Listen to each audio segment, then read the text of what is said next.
정치 신입으로 입문한 지 8개월 만에 대통령이 된 윤석열.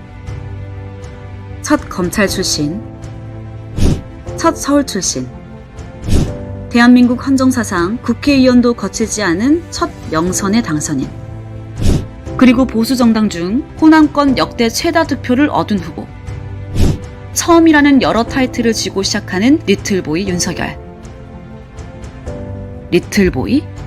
이 말은요, 미국 20세기를 이끈 정치 거무들 중에서도 단연 돋보이는 인물이자 대통령이었던 루즈벨트의 별명이었다고 합니다. 루즈벨트는 키가 188cm의 장신이었다고 하는데요. 미국, 영국 같은 영어권 국가에서는 신체 특징과 반대되는 별명을 곧잘 붙여서 부른다고 하여 키가 큰 루즈벨트에게 리틀보이라는 별명이 붙여졌죠. 루즈벨트가 대통령으로 집권하던 당시 상황은 대공황과 제2차 세계대전이라는 두 차례의 큰 국난이 있었는데, 루즈벨트는 이를 안정적으로 극복하면서 미국을 지금의 세계 초강대국으로 선장시킨 전설적인 정치인입니다. 나치 독일과 일본 제국을 중심으로 미국, 영국, 소련 등 연합국이 맞서면서 민간인과 군인 사망자를 합해 6천만, 7천만 명에 달하는 사람들이 사망한 제2차 세계대전. 이 참혹한 전쟁이 6년간 이어졌습니다. 여기서 이 리틀보이가 등장하는데요. 히틀러의 자살, 독일의 항복에 이어 일본의 항복이 이루어지지 않자 당시 일본 히로시마에 핵폭탄을 떨어뜨리게 되는데요. 그 핵폭탄의 코드명이 루즈벨트의 별명 리틀보이입니다. 이 리틀보이는 세계 최초 실험용이 아닌 실전에 투입된 핵무기로, 이 리틀보이 한 발로 6년간의 참혹한 전쟁은 끝이 났고, 세계는 전쟁에 대한 인식, 그리고 전쟁으로 인한 세계의 질서가 바뀌면서 국가 간의 현대 국제 정세가 확립, 일본의 완벽한 패배로 식민지였던 한국은 독립을 맞이하게 됩니다. 여기 대한민국도 혜성처럼 나타난 정치 신입 리틀보이가 있죠. 정치계로 입문한 지 1년도 안 된 그는 핵폭탄급 행동과 말은 어딜 가나 주목과 화제를 낳고 있죠. 특히 그가 자주 하는 말, 그의 발언에서 돋보이는 말, 자유민주주의, 자유시장 경제, 자유라는 말을 많이 언급했는데요. 맞습니다. 우린 자유란 말에 집중해볼 필요가 있습니다. 인간이 살아야 할 세계는 자유, 평등, 박애의 사상입니다. 이거는 2000년 인류 역사에서 구라파의 기독교 국가가 만들어낸 용어입니다. 그 중에 가장 중요한 것은 바로 자유이죠.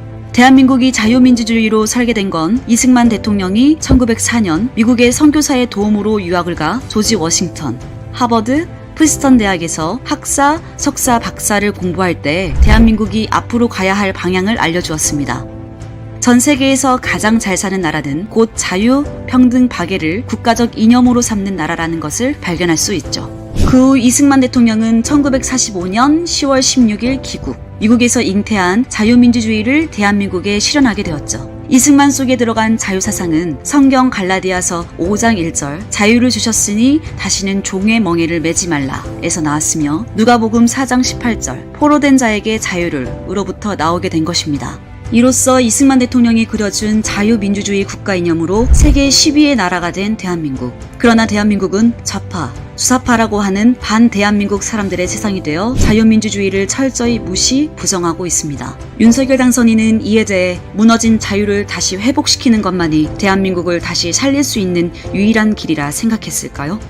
2022년 제20대 대한민국 대통령으로 헌정사상 처음이라는 타이틀, 새롭게 시작하려는 자유를 위한 전쟁은 시작되었습니다. 그의 말처럼 자유를 위해서 걸어나갈 리틀보이의 파급력을 기대해보며 여러분들은 어떤 생각을 하고 계신가요?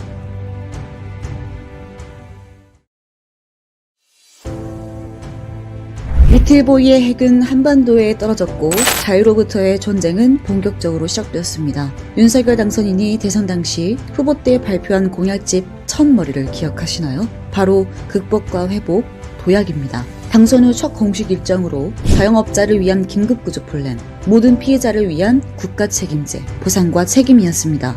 문재인 정부의 규제 중심 수요 억제 부동산 정책은 윤석열 정부의 수요에 부응하는 충분한 주택 공급에 초점을 맞추는 계획과 상당히 비교되는 모습을 볼 수 있습니다. 또 청와대를 광화문으로 이전하겠다. 불필요한 인원도 축소하고 청와대라는 이름을 없앨 것이며 대통령실이라는 이름의 명의를 낼 것, 궁궐적, 저항적 대통령이라는 이미지의 잔재를 없애고 싶어 했습니다. 지금의 청와대를 전면 개방하며 국민이 이용할 수 있는 공간으로 만들겠다고 한 윤석열 당선인. 그러나 경호, 경비 문제로 반대에 부딪힌 가운데 다음 후보지인 용산 국방부를 거론했으나 문 대통령의 안보 문제 거론을 비롯해서 민주당의 반대에 또 부딪히고 있습니다. 이에 윤 당선인은 그러면 통일동 집무실에서 정부 출범할 것이며 그 직후 당장 시급한 민생 문제, 국정과제를 처리해 나갈 것이라며 확고한 의지를 드러냈고 광화문 청와대 완전 개방으로 국민께 돌려드리겠다는 약속을 다시 한번 강조했습니다. 이처럼 리틀보이답게 파격적인 정부 혁신, 성장의 발걸음이 이어지고 있습니다. 자유민주주의를 선택함으로 세계 10위의 나라가 된 대한민국의 눈부신 성장이 지금은 오히려 퇴보하고 있습니다. 우리는 왜 성장해야 할까요? 대한민국 이승만 대통령은 미국 가서 공부하는 중에 역시 세계에서 잘 사는 나라는 자유시장 경제라는 것을 알게 되었습니다. 성장 없는 분배는 복지도 있을 수 없다. 성장만이 분배와 복지 사회로 갈 수 있는 유일한 길이라는 것을 직접 보고 느꼈기 때문이죠. 좌파학자들은 공정한, 평등한 사회가 되기 위하여는 세금을 70%를 거두어서 분배할 때 복지 사회가 이루어진다고 주장하고, 우파학자들은 세금을 내야 하는 한도의 선을 35% 할 때에 성장을 멈추지 않고 새로운 분배와 복지로 갈 수 있다고 주장하고 있습니다. 한동안 구라파가 세금을 많이 걷어 분배로 갔으나 그것들을 경험한 결과 오히려 분배와 복지 사회가 무너진다는 것을 알게 되었죠. 다시 그들은 성장을 모토로 할 때 분배와 복지도 모두 이룰 수 있다는 것을 알게 되었습니다. 윤석열 정부는 성장의 동력이 꺼진 대한민국을 다시 살리기 위해서는 무조건 성장의 자유시장 경제 정책에 따라 철저히 초점을 두어야 할 것입니다. 여러분, 문정부의 지난 5년의 소득주도 성장은 어떠했나요? 정말 소득주도 성장했나요?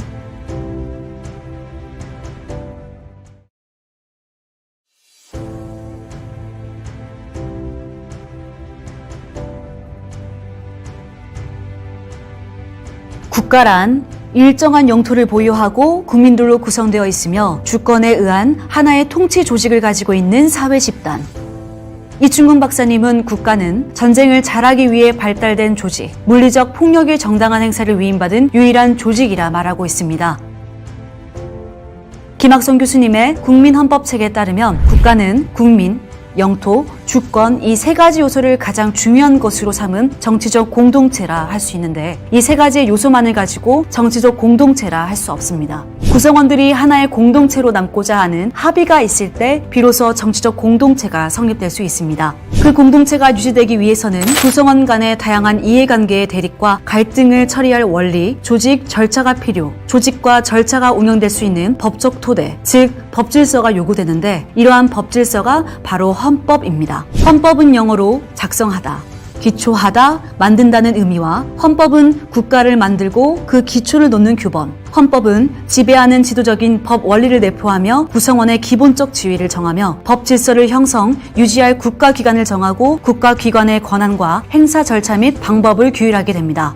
지금까지 헌법에 대한 의의를 간단히 말씀드렸습니다. 대한민국 헌법은 대한민국을 통치하는 헌법으로 대한민국의 최상위 법이므로 대한민국의 어떤 법도 이 대한민국 헌법을 거스를 수 없고 헌법에 위반된 법률은 헌법재판소의 심판이 있을 때 효력이 없습니다. 여기서 법률은 국내 법뿐만 아니라 국내에서 효력을 발휘하고 있는 일반적으로 승인된 국제 법규와 헌법에 의해 체결된 조약도 포함됩니다. 대한민국을 통치하는 법, 최상위 법으로 어떤 법도 이 헌법을 거스를 수 없다. 국제 법규와 헌법, 체결된 조약도 대한민국 헌법 아래에 있다는 얘기입니다.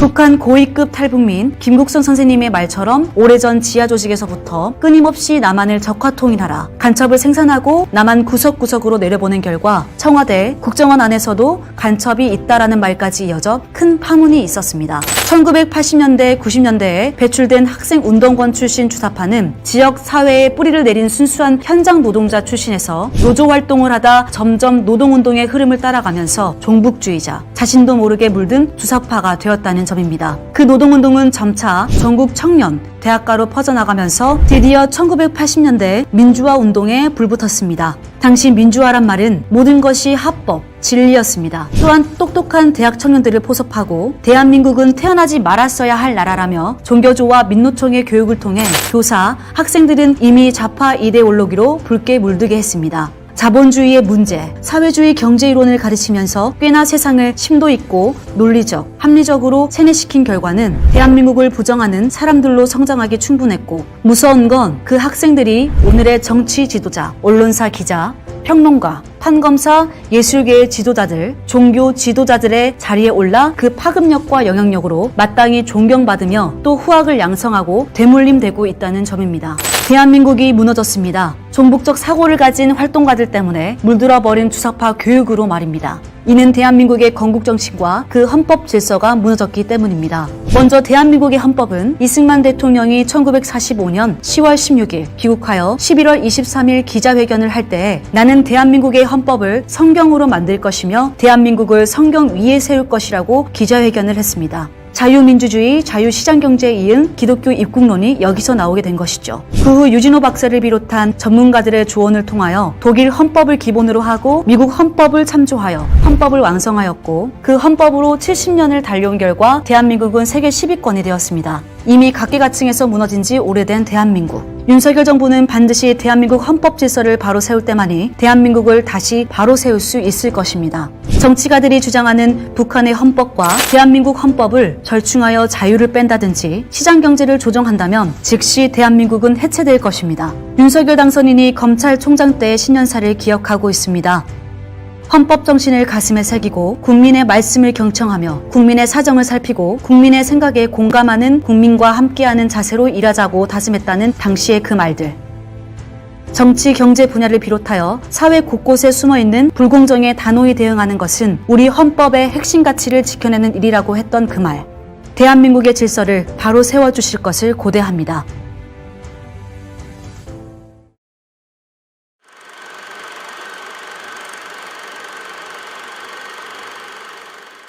자, 여러분 저와 함께 저 북한 문제를 해결하기를 원하십니까? 3년 안에 이 문제를 해결해야 될 것입니다. 그래야 우리가 윤석열 대통령을 지켜낼 수 있습니다. 지금 윤석열의 이 전쟁방 면모는 이미 후보 때부터 시작되지 않았습니까? 윤석열 어디에 목소리 내고 있습니까? 전쟁의 목소리를 내고 있습니다. 윤석열이 당선된 지금 날뛰는 망하지 마냥 미치광이 전쟁방의 모습 보여주고 있습니다. 정정국 대한민국. 대한민국은 지금 총성 없는 체제에 팽팽한 줄다리기 중입니다. 대선 기간 중 우크라이나 사태가 일어나 두 후보의 확연히 다른 입장을 보였던 카드뉴스 기억하시나요? 이재명은 평화가 곧 밥이며 경제이다. 안보 불안을 조성하지 말라. 윤석열 당선인은 평화는 곧 국가 안보이며 국가가 튼튼해야 평화, 경제로 이어질 수 있다라고 말했습니다. 더 자세한 이야기가 궁금하신 분들은 화면 오른쪽 위 링크를 클릭해주세요. 지금 우리는 오랜 수건의 과제, 통일만이 남았습니다. 지금 한국의 통일 세력들은 세 가지로 나누어 볼 수 있습니다. 첫째는 끊임없는 주사파의 영향권에서 주장하는 더불어민주당의 연방제 통일입니다. 낮은 단계의 연방제, 들어보셨을 겁니다. 이것을 이해하려면 높은 단계의 연방제, 즉 그 본질적인 뿌리를 알아야 합니다. 북한의 통일 방안인 고려민주연방공화국 창립 방안, 이른바 고려연방제라는 한민족, 한국가, 두 개의 체제, 두 개의 정부의 방식의 연방제를 말합니다. 즉 고려민주인민공화국이라는 국호 아래 중립국가를 표방, 한국가 안에 두 개의 정부가 존재, 유지하면서 따로 또 같이 입법, 행정, 사법권을 지역자치 정부로 행사하겠다는 말입니다. 그렇다면 연방제를 하기 위해서 북한의 전제 조건, 선결 조건이 무엇인지 아십니까? 국가보안법 폐지, 조미평화협정 체결, 국정원, 기무사, 경찰보안 수사대 등 안보수사기관들을 해체, 주한미군 철수, 모든 정당, 사회단체 및 인사들의 자유로운 정치활동 보장입니다. 이는 쉽게 말해서 주한미군을 철수시키고 군사적 공백 상태를 연출, 국가보안법, 안보수사기관을 해체하여 마음 놓고 자신들의 이념, 공산당, 사회주의 혁명운동, 조선인민민주주의 체제를 전개하면서 남한 안보 대응을 무력화시켜 적화통일의 걸림돌을 제거하고 무력통일을 용이하게 하자는 것. 한마디로 북한의 연방제안은 적화연명을 위한 위장평화 통일 방안인 것이죠. 다시 말해 종전협정, 주한미군을 철수하려는 계획, 연방제, 지방분권을 극도로 나누어 주민 중심의 지방자치를 구현하는 주민자치법을 시행하도록 만들었습니다. 주민들이 자신이 살고 있는 지역의 민생 현안에 대해 적극적으로 참여하고 그 목소리가 반영되기를 기대하는 법안으로 찬성하는 목소리가 많습니다. 그러나 이 법안에 불순한 의도와 염려되는 조항들이 담겨 있어 의료의 목소리 또한 적지 않습니다. 그중 간단히 말하자면 주민 중심, 주민의 자격에 대해 고등학생도 주민의 자격으로 허용, 정치적, 사회적 활동의 허용, 투표권, 조례제정, 개폐, 감사 청구권까지 허용됩니다. 이것은 또 공포 즉시 시행되고 있죠. 어려서 판단의 사고 능력을 믿지 못하는 것이 아니라 자칫 현실 정쟁의 희생양으로 우려하는 학부모의 근심도 있다는 점. 그리고 이는 행정구역 내에 주소지를 둔 사업체, 학교 교직원에게도 주민의 자격을 주고 위 권리를 인정하므로 강성노조 등의 집단 행동으로 이어진다는 것입니다. 이외에 많은 문제점과 우려의 목소리가 있지만 다음 시간에 심도 있게 다루도록 하겠습니다. 결국 이 모든 것을 거부하는 세력은 반통일 세력, 반대한민국 세력으로 매도하고 있습니다. 지금은 야당이 되었지만 민주당이 180석의 자리를 차지하고 법을 개헌, 제정하면서까지 이 체제 대전환을 위해 문재인 정부는 차기에 어떤 사람이 정권을 잡아도 연방제 통일을 거부할 수 없도록 만들어놨습니다. 윤석열 정부는 문재인 정부가 만들어 놓은 이 모든 뿌리들을 다 뽑아버리고 대한민국은 헌법을 기초로 하여 자유통일을 이루어야 할 것입니다. 두 번째는 이미 정교조 교육을 받은 국민의힘 정치인들의 통일 주장은 더불어민주당과 별다를 바가 없습니다. 우선 통일을 하면 북한의 주민들이 남한의 현실을 보고 감동하여 북한에서 민주화 세력이 일어날 것을 기대하지만 그것은 월남과 아프간 사태를 통하여 보는 그대로 적화 통일이 이루어질 것이 분명하기 때문입니다. 셋째로 대한민국 헌법을 주도로 하여 대한민국의 사회를 이끌 주도 세력, 건국 대통령 이승만 대통령의 건국 정신을 따라 자유대한민국, 자유시장경제, 한미동맹, 성경 위에 나라를 세우겠다는 기독교 이꾼론을 중심으로 한 자유복음 통일을 하는 것입니다. 2000년 인류 역사를 돌이켜볼 때 자유복음 통일로 나아갔을 경우에만 나라와 국가와 사회가 인간이 살 수 있는 환경이 된다는 것을 역사는 증명하고 있습니다. 지금까지 자유,